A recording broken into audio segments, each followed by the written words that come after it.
السلام علیکم میرے پیارے عزیزو دوستو، میں آپ کو اپنے یوٹیوب چینل پر خوش آمدید کرتا ہوں اور اللہ سے دعا کرتا ہوں کہ آپ خوش آباد رہیں، آمین۔ میری آپ سے گزارش ہے کہ میرے چینل کو واچ کریں، لائک کریں، سبسکرائب کریں اور بیل آئیکن کے بٹن کو پریس کریں تاکہ میری آنے والی ہر ویڈیو آپ تک پہنچ سکے۔ شکریہ۔ آج کا ہمارا موضوع ہے اللہ کے نبی حضرت ابراہیم علیہ السلام۔ آپ تقریباً آج سے 4500 سال پہلے پیدا ہوئے۔ آپ کا شجرہ نسب کچھ یوں ہے: حضرت ابراہیم علیہ السلام بن تارخ بن ناہور بن ساروغ بن راغو بن فالخ بن عابر اور ہود علیہ السلام بن شالخ بن ارفخشد بن سام بن نوح علیہ السلام۔ جب کوئی اولاد سام بن نوح علیہ السلام کی عرب و عجم میں نہ رہی، ان میں سے بعض آندھی سے تباہ ہوئے اور بعض فرشتے کی آواز سے مر گئے، تب ان میں ایک شخص جس کا نام نمرود بن کنان تھا، جو کہ سام بن نوح علیہ السلام کی اولاد سے تھا اور اس کی زبان عربی تھی، ملک عجم سے نکلا۔ وہ بڑی قوت، حشمت اور شان و شوکت والا تھا۔ اس کے پاس بڑا ہی مضبوط اور طاقتور لشکر تھا، جس کے بل پر اس نے ملک شام میں سلطنت قائم کی۔ پھر اس نے ترکستان فتح کر کے اولاد یافعیس بن نوح علیہ السلام کو اپنا فرما بردار بنایا۔ اس کے بعد ہندوستان میں آ کر اولاد حام بن نوح علیہ السلام کو مطیع کیا اور ملک روم کو بھی اپنے قبضے میں لے لیا اور تمام جہان مشرق سے مغرب تک اپنے قبضہ و دخل میں لے لیا۔ بعد اس کے کوفہ میں جا کر مقام کیا، اب جس کو بابل کہتے ہیں، وہیں تخت پر بیٹھا۔ ترکستان، ہندوستان، روم، مغرب اور مشرق سے خراج اس کے لیے آتا تھا۔ 1700 برس اس نے بادشاہی کی۔ بڑا متکبر تھا، کبھی آسمان کی طرف نظر نہ کرتا اور اپنی حاجت کو کبھی اللہ سے نہ مانگتا تھا اور کہتا تھا کہ میں خدا ہوں اور آسمان کا خدا کیا چیز ہے۔ ایک مرتبہ اس ملعون نے آسمان کی طرف نظر کی تھی جب یہ گدھے پر سوار ہو کر خدا کو تیر مارنے جا رہا تھا اور تیر کمان میں لگا کر کہتا تھا کہ اگر آسمان میں دوسرا خدا ہے تو اسے تیر مار ڈالوں گا۔ اور جب وہ ملعون باہر نکلتا تو اس تخت کے چاروں پائے 4 ہاتھیوں کی پیٹھ پر رکھ کر بیٹھتا اور تخت کے نیچے ایک قبا دیبائے رومی سے کھنچواتا، موتی اور جواہرات سے اسے آراستہ کرتا اور تنابیں اس میں زربفت کی لگائی جاتی۔ دن کو اسی تخت پر بیٹھتا اور 400 کرسیاں اس کے تخت کے نیچے بچھی رہتی اور ہر کرسی پر جادوگر اور منجم سب بیٹھتے اور امیر و حاجب اس کے گرد رہتے تھے۔ اور یہ بھی کہتے ہیں کہ ہفت اقلیم کی بادشاہی صرف 4 شخصوں کو ملی اور ان چاروں کے برابر شہنشاہ کوئی نہیں ہوا، اور مسلمان ان میں حضرت سلیمان علیہ السلام اور دوسرے سکندر ذوالقرنین علیہ السلام تھے، اور 2 کافر، ایک نمرود بن کنان اور دوسرا بخت نصر، ان چاروں کو ہفت اقلیم کی بادشاہی حاصل ہوئی تھی۔ ایک روز نمرود تخت پر بیٹھا تھا اور تمام لشکر اس کے گرد حاضر تھا۔ تقدیر الہی سے جادوگر اور منجم سب اپنا سر جھکائے ہوئے بیٹھے تھے۔ نمرود نے کہا کہ آج تم کو کیا ہوا کہ دلگیر اور غمناک بیٹھے ہو؟ انہوں نے کہا کہ خدا تمہاری خیر کرے، ایک ستارہ عجیب فلک پر نظر آیا ہے کہ کبھی ہم نے نہ دیکھا تھا، آج مشرق کی طرف سے نکلا ہے۔ نمرود نے کہا کہ وہ ستارہ کیسا ہے؟ انہوں نے کہا کہ ایک لڑکا باپ کی سلب سے ماں کے رحم میں موجود ہوگا، وہ تیری بادشاہت کو تباہ کرے گا۔ نمرود نے حکم دیا کہ کوئی بھی بچہ پیدا نہ کرے۔ ابراہیم علیہ السلام کے والد کا نام تارخ تھا اور چچا کا نام آزر تھا۔ تارخ نمرود کے ملازم تھے۔ ایک دن نمرود نے آپ کی طرف دیکھا تو آپ کی پیشانی پر نور چمک رہا تھا۔ چونکہ نمرود کا حکم تھا کسی کو بچہ نہ ہو تاکہ یہ زوال سے بچ جائے، پر مرضی الہی کچھ اور تھی، اور حضرت ابراہیم علیہ السلام اپنی والدہ کے شکم میں تھے۔ آپ کی والدہ کے ساتھ ساتھ کچھ اور عورتیں بھی حاملہ تھیں۔ نمرود نے حضرت ابراہیم علیہ السلام کے والد کی پیشانی کو دیکھا تو اسے بڑا عجیب محسوس ہوا۔ اس نے اپنے کاہنوں اور نجومیوں سے دریافت کیا کہ وہ لڑکا پیدا ہوا کہ ابھی نہیں۔ نجومیوں نے کہا کہ حکم خدا سے وہ بچہ اپنی والدہ کے پیٹ میں آ چکا ہے۔ تب نمرود نے حکم دیا جتنی عورتیں حاملہ ہیں وقت ولادت اپنے لڑکوں کو مار ڈالیں۔ اس سبب سے جتنی عورتیں حاملہ تھیں سب نے اپنے بچے مار ڈالے سوائے حضرت ابراہیم علیہ السلام کی والدہ کے بچے کی محبت میں آپ کی والدہ شہر سے نکل کر ایک غار کے اندر جا بیٹھیں اور وہاں حضرت ابراہیم علیہ السلام پیدا ہوئے۔ ان کے نور سے غار یکبارگی روشن ہو گیا اور ان کی والدہ رونے لگیں، اس خوف سے کہ کوئی آ کر آپ کو شہید نہ کر دے، اس لیے آپ علیہ السلام کی والدہ آپ کو کپڑے میں لپیٹ کر آپ کو وہیں چھوڑا اور روتی ہوئی گھر چلی گئیں۔ اسی وقت جبرائیل علیہ السلام نازل ہوئے اور دونوں ہاتھ کے دونوں انگوٹھے آپ علیہ السلام کے منہ میں رکھ دیے۔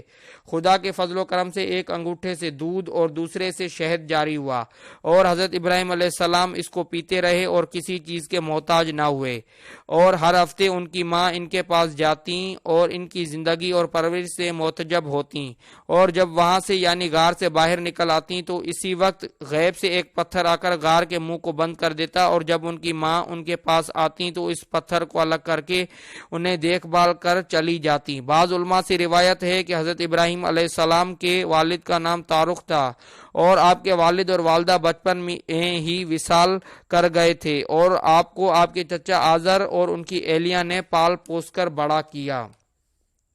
رسول اللہ صلی اللہ علیہ وآلہ وسلم کا نسب مبارک بھی حضرت ابراہیم سے ملتا ہے، تو آزر تو بت پرست تھا، وہ بھلا کیسے ابراہیم علیہ السلام کا والد ہو سکتا ہے؟ حضرت ابراہیم علیہ السلام کے والد کا نام طارق ہی تھا، جو کہ آپ کے بچپن میں ہی وصال کر گئے تھے۔ آزر جو کہ آپ کا چچا تھا، اس نے آپ کی پرورش کی، اس لیے آپ اسے اپنے باپ کا درجہ دیتے تھے۔ 7 برس تک آپ اسی غار میں رہے۔ ایک دن آزر کی بیوی اس غار میں آئی تو آپ نے ان سے سوال کیا کہ آپ کا رب کون ہے؟ تو انہوں نے فرمایا آزر جو مجھے کھانے کو دیتا ہے۔ پھر بولے اس کا خدا کون ہے؟ وہ بولی کواکب یعنی ستارے۔ پھر پوچھا کواکب کا خدا کون ہے؟ اس بات کو سن کر آزر کی بیوی لاجواب ہوئی اور وہاں سے چلی گئی، اور یہ سب باتیں آزر کو بتائیں تو وہ بہت پریشان ہوا اور کہا کہ بے شک یہ لڑکا بادشاہ نمرود کا دشمن ہے، اور مجھے اسی بات کی فکر ہے کہ اس کا کیا کروں۔ حضرت ابراہیم علیہ السلام اپنے چچا، ان کی بیوی اور ساری قوم کی بت پرستی سے بیزار تھے۔ جب وہ جوان ہوئے تو سب کو بت پرستی سے روکتے اور اللہ کی طرف بلاتے، یہاں تک کہ اپنے چچا آزر کو بھی بت پرستی سے منع فرماتے۔ آزر خود بھی بت بنایا کرتا تھا۔ حضرت ابراہیم علیہ السلام بھی ادباً اس کی مدد کرتے، پر اس سے کہتے کہ اس بت پرستی کا کوئی فائدہ نہیں۔ ایک دن آپ نے اس سے سوال کیا کہ تمہارا خدا کون ہے؟ تو آزر نے جواب دیا نمرود۔ تب حضرت ابراہیم علیہ السلام نے فرمایا نمرود تمہارا خدا کیسے ہو سکتا ہے؟ خدا تو وہ پاک ذات ہے جس نے ہر چیز کو پیدا فرمایا، اور وہ وحدہ لا شریک ہے۔ تب آزر نے کہا کیا تم واقعی سچ بولتے ہو، یا ایسے ہی ہمارے خداؤں کا مذاق اڑاتے ہو، یا پھر کسی سے ایسے ہی سن لی ہے یہ باتیں؟ حضرت ابراہیم علیہ السلام کو ان بتوں پر بڑا غصہ آتا۔ قرآن پاک میں ارشاد ترجمہ قسم ہے اللہ تعالیٰ کہ میں فکر کروں گا تمہارے بتوں کی جب تم لوگ کہیں جاؤ گے۔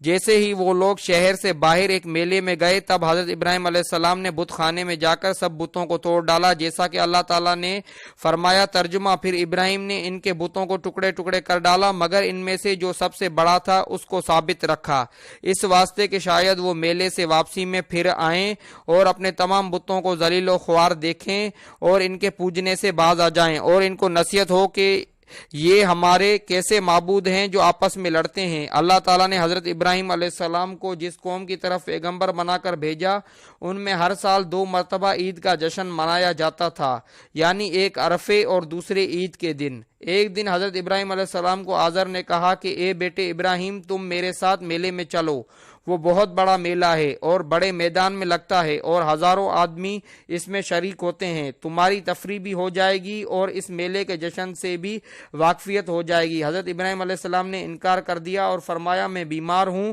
اور میلے میں نہیں چل سکتا۔ آزر بہت ناراض ہوا اور باقی سب کے ساتھ میلے میں چلا گیا۔ جب وہ سب لوگ شہر سے باہر نکل کر میلے میں چلے گئے، تب حضرت ابراہیم علیہ السلام نے بت خانے میں آ کر تمام بت کلاڑے سے توڑے اور ایک بڑے بت کے ہاتھ میں یہ کلاڑا دے کر باہر نکل آئے۔ شیطان نے یہ سب دیکھا تو میلے میں آ کر اس بات کی خبر ان لوگوں کو دی، تو وہ وہاں سے نکلے تاکہ جلد اپنی سواریوں پر چڑھیں، لیکن ان کے سب جانور بھاگ گئے۔ تو وہ پیدل ہی بت خانے میں پہنچے اور اپنے بتوں کا یہ حال دیکھ کر بہت ہی دکھی ہوئے اور ان کو غصہ بھی بہت آیا۔ ان سب نے یہ فیصلہ کیا کہ جس نے بھی یہ کام کیا ہے اس کو سخت سے سخت سزا دیں گے۔ قرآن پاک میں ارشاد ترجمہ وہ سب آپس میں کہنے لگے کہ ہم نے سنا ہے کہ ایک نوجوان کو جس کا ذکر کیا جاتا ہے اور نام اس کا ابراہیم ہے، ہو سکتا ہے شاید وہی ہو، کیونکہ وہ نوجوان ہمارے پتھر کے جو معبود ہیں ان کا سخت دشمن ہے، اس لیے زیادہ گمان اسی نوجوان پر ہے۔ ممکن ہے یہ گمان ہمارا صحیح ہو۔ اس بات کی خبر بادشاہ نمرود تک پہنچی تو وہ بھی پریشان ہو گیا اور اپنی رعایا کے سب سنجیدہ لوگوں کو طلب کیا اور ان سے مشورہ کیا کہ ایک دربار منعقد کیا جائے اور اس میں حضرت ابراہیم علیہ السلام کو بھی طلب کیا جائے اور اس کی تاریخ مقرر کر دی گئی۔ چنانچہ جب دربار منعقد ہوا تب نمرود تخت پر بیٹھا اور اس کے سارے وزیر، امیر، مشیر اور سردار وغیرہ اور باقی رعایا کے لوگ سب آئے۔ تب نمرود نے حضرت ابراہیم علیہ السلام کو بھی طلب کیا اور نمرود اور باقی سب نے حضرت ابراہیم علیہ السلام کو بہت ڈرایا دھمکایا اور کہنے لگے، اے ابراہیم، یہ کام تم نے کیا ہے، افسوس تم نے سب کو توڑ ڈالا اور کسی کو بھی ثابت نہ رکھا۔ یہ کیا بات تھی؟ آپ نے جواب دیا، میں نے کسی بت کو نہیں توڑا۔ یہ جواب سن کر ایک شخص کی آواز آئی کہ میں گواہی دیتا ہوں کہ ایک دن تم نے کہا تھا کہ میں تمہارے بتوں کی فکر کروں گا، شاید تم نے ہی ہمارے بتوں کو توڑا ہے۔ چنانچہ دربار الہی سے حضرت ابراہیم علیہ السلام کو حکم ہوا کہ آپ ان لوگوں سے کہہ دیجئے کہ کیوں نہیں اپنے بڑے معبود سے دریافت کرتے جو سب سے بڑا ہے اور اسی کے ہاتھ میں کلاڑا ہے۔ تب انہوں نے نہایت ہی شرمندہ ہو کر یہ جواب دیا کہ اے ابراہیم، بت بھی کہیں بولتے ہیں، وہ نہ سنتے ہیں، نہ حرکت کرتے ہیں اور نہ وہ دیکھتے ہیں۔ یہ مایوسی کا جواب جب حضرت ابراہیم علیہ السلام نے اپنی قوم سے سنا تو آپ نے اپنی ساری قوم سے کہا کہ اے میری قوم، جو معبود بات نہیں کرتے اور نہ دیکھتے اور نہ سنتے ہیں، پھر ان کو خدا کیوں کہتے ہو اور ان کی عبادت کرتے ہو؟ یہ عقل مندی کے خلاف ہے، ذرا تو غور کرو۔ یہ جواب حضرت ابراہیم علیہ السلام کا سن کر ساری قوم کے لوگوں نے اپنا اپنا سر نیچا کر لیا اور آپس میں کہنے لگے، یہ نوجوان سچ کہتا ہے اور باتیں اس کی بالکل صحیح ہیں، اور وہ سب کے سب لاجواب ہو گئے۔ حضرت ابراہیم علیہ السلام نے ان لوگوں سے فرمایا، عبادت کے لائق صرف اللہ تعالیٰ کی ذات ہے جو ہر چیز کا خالق و مالک ہے اور اس کا کوئی شریک نہیں، اور بتوں کی پوجا کرنے سے تمہیں کوئی نفع نہ ہوگا اور یہ بے جان بت تمہارا کچھ بھلا یا برا نہیں کر سکتے، سب کچھ اللہ کے ہاتھ میں ہے۔ حضرت ابراہیم علیہ السلام کی یہ باتیں سن کر کافروں کے پاس کوئی جواب نہ رہا اور یہ مکالمہ حضرت ابراہیم علیہ السلام نے جیت لیا۔ تب ان کافروں نے حضرت ابراہیم علیہ السلام کو قتل کرنے کی تجویز دی۔ چونکہ نمرود بھی آپ کی بے باکی سے ناخوش تھا، اس نے بھی یہ بات منظور کر لی۔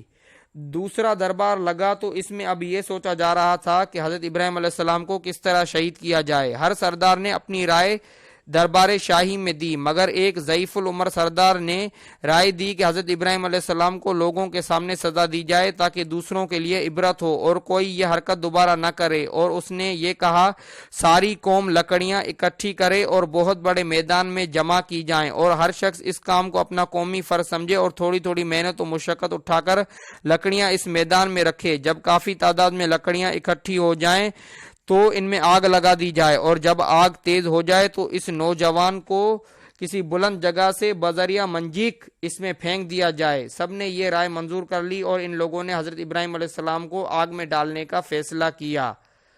حضرت ابراہیم علیہ السلام اور آتش نمرود کا یہ واقعہ ہم آپ کو ہماری دوسری ویڈیو میں بتائیں گے۔ اللہ حافظ۔